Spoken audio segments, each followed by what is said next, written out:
Good morning. Hey, good morning, Mark. How are you today? I'm doing well. It's Monday morning, episode 41. It is the 11th of May. This is the 11th of May, and we keep saying we didn't think we'd be here this long, but here we are, and that's fine. And we're here to help as many people as we possibly can and to give aid and comfort to anyone. That is true. I mean, the last week we had was absolutely incredible. Small Business Week was so much fun hearing from all these small businesses and how they do things and what they're doing for the community and all the specials that they're offering. But having them on to get their name and word out there was great. You know, I know some of them have gotten some new customers or people have reached out to them because of our show. So it's incredible to hear that and just know that that we've helped someone, you know, in a different industry than just real estate, which is what you and I do full time. Right. And then you had, I mean, those industries were food-based. They were service-based. I mean, you know, and I mean, food is something we all need and we all love. And the food they were talking about was amazing. Flowers to help people smile. And then also when we had the gentleman on from Envision talking about like things we didn't know, like if we've got 80s tapes, we can get them transcribed or changed. Yeah.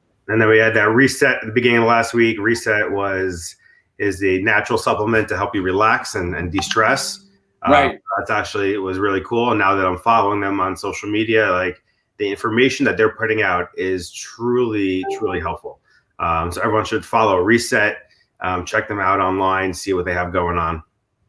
Yeah, that's r3set.com, right? Yes. So that was great. And then this past weekend was Mother's Day. And it happened to, after a very stormy Saturday here in New Jersey, it was a absolutely gorgeous day on Mother's Day. It was. And I hope all the mothers were able to enjoy their day as they should, because in my eyes, any mother, every mom are superheroes. They're a superhero in and of themselves and superheroes to their kids, superheroes to society. And I thank you all for that. Right. No one works as hard as a mother does. Unless they're a realtor mother, then they work double as hard.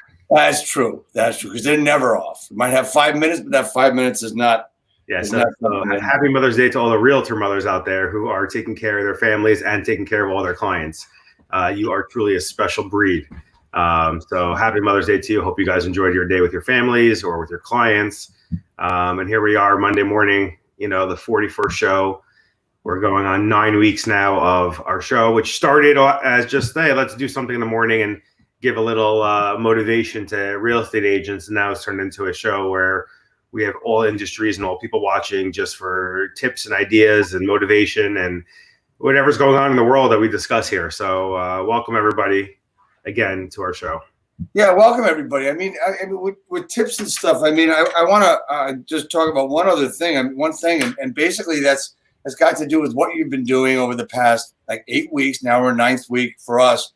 It's important, I think, that if you've got something to do it. I mean, if you've got a passion, do it. If you've got a passion, make a plan for it. Because a passion without a plan is just you know, it's a hobby. So I mean, if you guys can move forward and push yourselves, it's hard. I know how hard it is. I do it every day, but simplify your day. If you're trying to do 20 things, make it 3. You know. Right. Listen, I think it comes down to your focus, what you want to be doing. I mean, we all have things that we don't want to do as part of our jobs, but if you live every day of your life doing what you love doing, what you enjoy doing, yes, there are times that are ups and downs, but you'll be able to focus better and succeed at a higher level if you enjoy what you do. Exactly. And find that enjoyment, look for it. So what's in the news today, Mark? So a lot of things go on in the news. Dave and I have been talking to a lot of real estate agents around the country, and they seem to be getting back to business. They are, again, you know, a couple weeks ago where they were slow and they were worried about what was going to happen. I would say the last 7 to 10 days in the market has gotten very busy. Buyers and sellers are now, with precautions, going out to either list their homes or buy homes. The leads that are coming in right now are just so many people looking for a house, either coming from the city or coming from an apartment where they realize they want more room and they're going to take advantage of the low interest rates. And right now is the time to go out there and find that house. So I think a lot of the agents that we talk to on a regular basis all of a sudden are starting to see that they're getting not to the normal level of busyness in May, but they are getting busy now where they're doing stuff. Yeah, no, absolutely. I mean, I've seen it from several postings from several friends that the real estate market is starting to come back. The question is, what happens, moving forward with everything having to do with the economy too, Well, that's the bigger issue right now. We've seen probably over 100 companies declare bankruptcy. Now, some of which are going to declare bankruptcy just to go out of business, but a lot of which are declaring bankruptcy to try to restructure and reopen. But the bigger concern is, when you have some of these big companies locally who are not planning on reopening quickly or have decided to shut down, what's going to happen to all those employees? What's going to happen to the economy, right? They have jobs, they make money, they spend money, right? To give other people jobs, to make money, to spend money. And it's that cycle. And if we lose 50% of the retailers in our malls, and if we lose or they downsize some of these larger companies, realize they don't need the larger staff anymore, right? What happens now to the greater economy over the next few months and few years with all these people out of work? Yeah, well, you know what, I've said over the past couple of years that retail was going to change over the next 5 to 15 years. I'm kind of thinking that's going to be a little quicker, simply because of what's happened with the pandemic, and that there's going to be some real retailers that when these malls reopen, and they will, there's going to be some people and some like noticeable people missing. Right. So to case in point, by us here in North New Jersey, we have Garden State Plaza, which is an absolutely gorgeous, huge mall. Right. But if they lose JCPenney, Lord & Taylor, Neiman Marcus, right, and a bunch of other, smaller retailers, that could be, 30 or 40% of the mall's retail operation, right? Yes. And a few years ago, they already had put plans into place to make Garden State Plaza a live, work, shop, eat community, but that hasn't really started yet. But now, if all these retailers are out, how are they going to figure out how to move forward now? Yeah, well, I mean, Garden State Plaza by Westfield has already put a plan in place to make it like Paramus's new downtown. Correct. Right? And I think that was approved 2 years ago, before all this even started. It was, yeah. The concept was approved to change some zoning over to residential, as well as small retail and business. But I think that was more, Mark, and correct me if I'm wrong, I think it was more outside of the existing mall now, where Best Buy building was, and that whole area there. I don't think it had a lot to do with inside, even though that was rezoned as well. Am I wrong there? Or? They were doing stuff on both sides of the mall to reconfigure it, using one of the parking lots, rebuilding parking decks, attaching everything, making parks in between. So yeah, they were going to make it a real downtown with a lot of options. But if they have, so many square feet of vacant space now because these retailers are going out of business, are they going to have to reconfigure or rethink about their plan? Because how many large retailers are going to want to take 100,000 square feet of retail space in a mall after 4 or 5 of the large retailers there have declared bankruptcy? That's true. I mean, I don't think there's a lot of companies out there that are going to take advantage of having that space or buying those leases cheaply. I don't think that's going to happen. Right. I could be wrong, but like you said, I mean, you talked about a couple of big retailers. There's also a lot of small time retailers there too that we don't even know about, that are probably just done. They've just like packed up and they're done. They're gone. I mean, that's going to happen too. Well, you have all those little kiosks in the mall. So right. At one point in my life, I did have a kiosk in the mall selling ties and cufflinks and menswear stuff, like the accessories, let's call it. Those are not cheap, and those are little businesses. Like, I don't see those businesses coming back, especially if there's no foot traffic, right? So I think you'll see the let's put your screen on or get a cell phone case stay. But most of those other retailers can't make business if there's not people walking through the mall. So I think we're going to see a lot of changes going on there over the next few months and few years to see how people can survive. Well, oddly enough, I mean, you're going to have stores that are going to survive. I mean, because they're going to pick up the slack, right? Who are they? What are they? We know that, a lot of the big retailers have been in trouble over the years. But trouble by reorganization, so on and so forth, closed many, many stores. I heard Nordstrom's going to be closing 16 stores nationwide. And that is a big one that you wouldn't think would be in trouble because of what they're known for, because they're, I mean, you know, people say, do you want to go somewhere where you're not going to get service? Do you want to go somewhere and pay for service? Right. Is always the example that people use, but oddly enough, they're the ones that are going to close some stores. But the other ones will be picking up some slack and picking up customers from what's closed, right? Right. Yeah, but still, again, people are going to shop more and more online. They've gotten comfortable the last 2 months, right? The people who were comfortable shopping online before all this just said, hey, great, I'm going to point to click and order, and it's going to come 2 days later, right? Then there were the people who I would never going to shop online because I like going to the store, but they haven't been able to go to the store. So now they're going to shop online. So I can see a lot of these retailers going from their brick and mortar to just being online with maybe a small boutique of specialty items and the everyday stuff. Hey, great, let's just shop online because they got comfortable with it the last 2 months. You know, I think there's so many schools of thought here with this, right? So that there's one school of thought that says, what's going to happen when everything opens up again? Is everybody going to go to the mall in droves? You know, are they going to go to bars and restaurants in droves? We haven't even talked about that subject, you know. But are they going to be going there because they've been stuck inside? Let's call it cabin fever. And you see, if you're out over this past weekend, okay, Friday wasn't that great of a day. It was a rainy day. Saturday was very windy and snow and cold. So a lot of people weren't out like they could have been, but they were because it was sunny. And yesterday, Mother's Day, you know, you had a lot of traffic out there.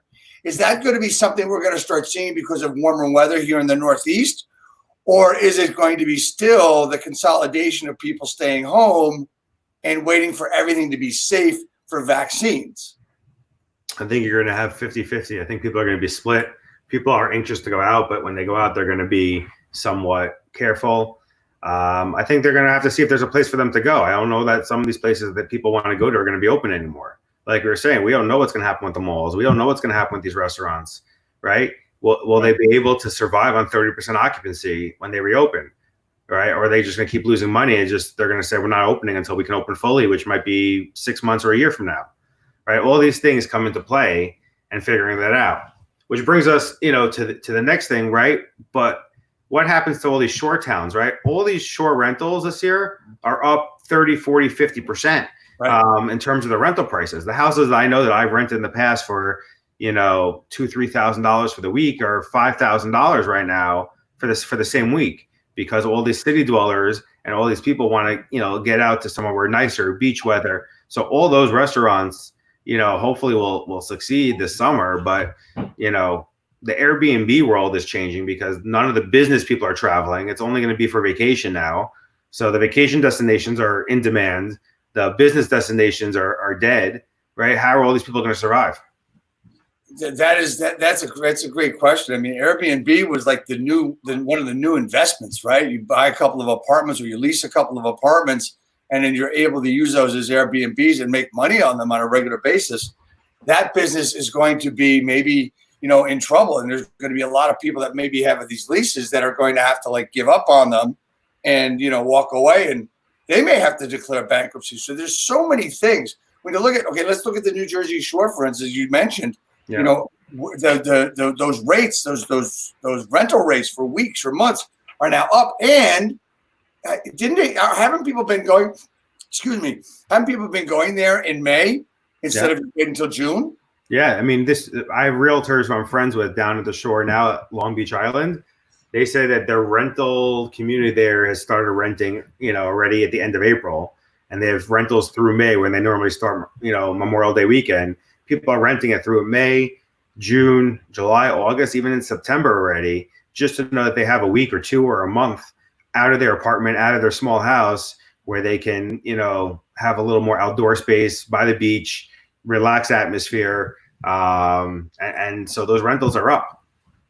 But is there something that's changing about securing those rentals? Like I understood that Airbnb was going to change their lag between visitors, like a day to clean or whatever. I mean, what is? So from what I was able to tell, they have like a 6 to 10 hour window right now where they want the house vacant so that someone can come in and clean it properly in between guests.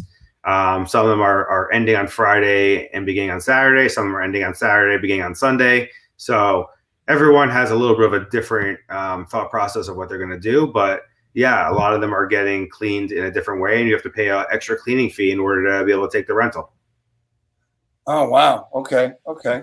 So what do you think? I mean, okay, we talked about rentals down at the Jersey Shore. What about pricing to sell homes or to buy vacation homes or to buy a home down at the Jersey Shore? What's going to happen there? Any idea? So right now, prices are up across the board throughout the Jersey Shore towns for houses. If that's going to, I don't know that's going to continue though. I think that it's up now because there's a demand of people pent up in their houses who, I was going to buy a vacation home anyway. Let me do it now because I'm going to use it all summer. The question becomes, what happens at the end of this summer? What happens next year when we don't know what's going to happen with the economy? Like, we don't know all those things that are going to progress because, like we said, if all these retailers close down, that's people who have jobs, who have money to spend in the economy, to give other people jobs, to spend in the economy, to give other people jobs, right? It just kind of flows. It's kind of like when someone sells a house, the National Association of Realtors came out with a statistic that $80,000 is pumped back into the economy every time someone buys a house, right? Between movers and painters and home construction and Home Depot and food deliveries, all these different things, right? It kind of trickles into the economy to give those people jobs to spend, in other places. So what happens, that whole cycle over the next, 6 to 12 months, who knows? Who knows what's going to be? Right now, there's people with money who are sitting on the sidelines who spent, 5, 6, 7 weeks in their little apartment or a house or even in their big house, but they were in a suburb somewhere and now they want to be in the beach. So they're going to spend the money to go down there. I think the bottom line, honestly, for what we're talking about, in my opinion, is the real estate market. Yeah. I believe that real estate makes the world go round. And I believe the demand for housing is going to fuel a slow restarting economy. And you know what? I think that we're still going to have vacancies in malls and stuff, but I also believe, look, it's one of the several things that everybody needs: food, health, shelter, right? Mm-hmm. So everybody needs a place to live.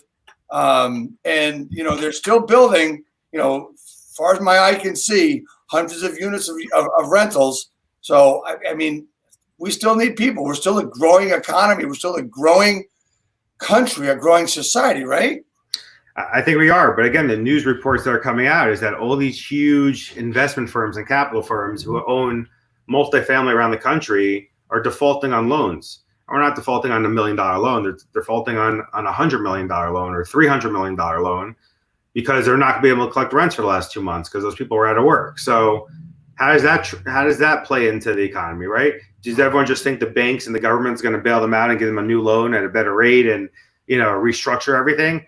Who knows? But there's a lot of that going on as well. And I don't know if it's people just testing the environment and taking advantage of the economy right now and saying, hey, I didn't get rent, so I'm not paying you rent, I'm not paying you taxes, I'm not paying my mortgage, right? Now I need you to refinance me and give me a new mortgage based on the fact that I'm only at 70% occupancy now, right? Because the government will bail out the banks will bail out the big investors, and everyone will have to figure it out. But there's a lot of levels of issues, I think, that are going to happen over the next few months that hopefully we'll get some clarity on right now, but I think it's going to take months, if not years, to see where really the outcome comes. Yeah, as much as I hate to agree with that, I think you're right. And the reason is because I'm always one. I'm very impatient, right? And I want things to go right quickly and get it done real quickly. Right. Honestly, I think there's so many great minds and great brains in our world that I'm actually one of the people that's surprised that we don't have a cure for this thing yet. It's just me, but I'm very impatient when it comes to that kind of things. I think there's a lot of brains out there. I think there's answers. I don't know why we don't have them. I just don't get it. Listen, I hope we find some type of vaccine soon so that, come the fall and winter, we don't end up the same way we are right now, shelter in place at home without being able to go out and do anything. I believe that we're going to see vaccines really soon. I do know some people that work in labs that say that it's already being tested, and there should be something out in a couple of months, which is great to hear. Right. I wish that was that. But anyway, I can't say that. But anyway, retail space, business space, commercial office space. There's another thing that, what's going to happen with that market? Is that going to be people are going to find that they need less and less space? Right. So I know that I have a friend who's an attorney, and they've been having all their attorneys work from home, and they were talking about they had like 4 or 5 full floors in a Manhattan office building, and they're thinking about not renewing the lease on one of those floors because they realize they don't need it when people can work from home or work remotely wherever it's going to be, or maybe even get Regis space for some of their attorneys to work, as opposed to coming to an office where it's going to cost them, tens of thousands of dollars a month just to rent space. So who knows? I mean, if people can work from home and do become productive, then it's going to save money there. And we're going to have to figure out what's going to happen to all these big buildings. Yeah, I have 2 points to make on that. One is, are we going to be the kind of people that are going to have a short memory? Right? Are we going to have a short memory? No, we're Americans. We always have short memories. Right. And I have a short memory. I don't know what my second point was, but are we going to have short memories? And are we going to go back to the thing where we still want the space? We still want that office space. We still want to meet people, have some place to go. I mean, is there going to be something to replace it? I think people still don't want a place to go, but I don't think we're going to have the formal workspace that is required today. Right? Okay. People still want a meeting room. People still want a place to, stop in, plug in their computer and do some work. Right. But I think we're going to find that people are going to, not rush to work in an office. They're going to, if they can work from home, work from home. If they're going to work from a shared workspace where they have to go once or twice a week because they need a place to go for a meeting or for conference calls, they're going to do that. But I think companies are going to realize that they need to trim costs somewhere, and this is a way to trim costs.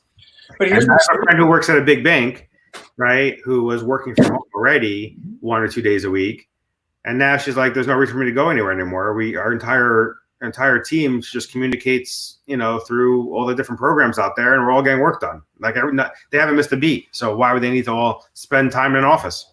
All right, so let's go to my second point that I didn't make yet. And that second point is really simple. Now we have to stay home. We have to be productive. Everybody is home, right? So we've turned into, the moms and dads have turned into school teachers. Mm-hmm. They've turned into sports coaches, which they may have been before, but they've turned into something other than they were. And they've got to be more productive in their job in order to remain relevant, right, in order to remain valuable to the companies that they work for. So is that going to change when everything starts getting back to normal, where, kids are going to school again? And that's not going to be till the fall. We know that already, right? Yep. And because we're seeing, for colleges, we're seeing virtual graduations. Now, Penn State was last week. So, I mean, we look at this stuff and we say, okay, so now we have to be productive, but is it going to change? Are we going to, like, along with the memory, is there going to be a lack of production because now we have a choice? Well, I think that once the kids are back in school and the adults can focus back on work 100% during the day, I think we're going to see that people will be productive because they got used to working from home, and they got used to, it wasn't like all of a sudden now they have to start. We started already. Everyone's there. Everyone has their routine. Everyone has their space. Everyone figured out, what's most comfortable for them. And once the kids are no longer home, I think parents are going to be more productive at their jobs because they can just sit and work the whole time and not have to worry about every 45 minutes switching the kids into a different Zoom class. So I think long term, we're going to see a lot of changes and a lot of things going on. But it's going to change everything that we do, all the retail, all the businesses, all these large companies own all these holdings with all their mortgages, right? If they're not getting rents, or if their retailers are going to go out, how are they going to pay rents, right? How are the banks going to survive? Like, this trickle effect that we're going to see is going to just absolutely be crazy. And hopefully down the road, there'll be some type of solution to it. But we are going to have definitely some major economic issues that have to be addressed and dealt with either by the government or by the banks sooner rather than later. Well, yeah, and I want to invite anyone that has an opinion on this or is in these fields that we've talked to. Feel free to come and join us on this broadcast. I mean, right now, we're planning to be on every day still, and if you have an opinion and have a question, you just want to come on and talk about something, please do that. We're open to your suggestion in your business. Absolutely. So join us if you have any thoughts, you want to bring up any topics, anything you want to discuss that you're an expert on, whether it be in residential real estate, commercial real estate, banking, retail. Let us know. We're happy to bring you on here. Every day we're here to talk about whatever issues are going on in the world, in the economy, in real estate, whatever we can do to help you. Yep. So we'll be on tomorrow, 8:45 a.m. sharp. We hope to see you here too. We'll see you soon. Have a great day, everyone. Take care.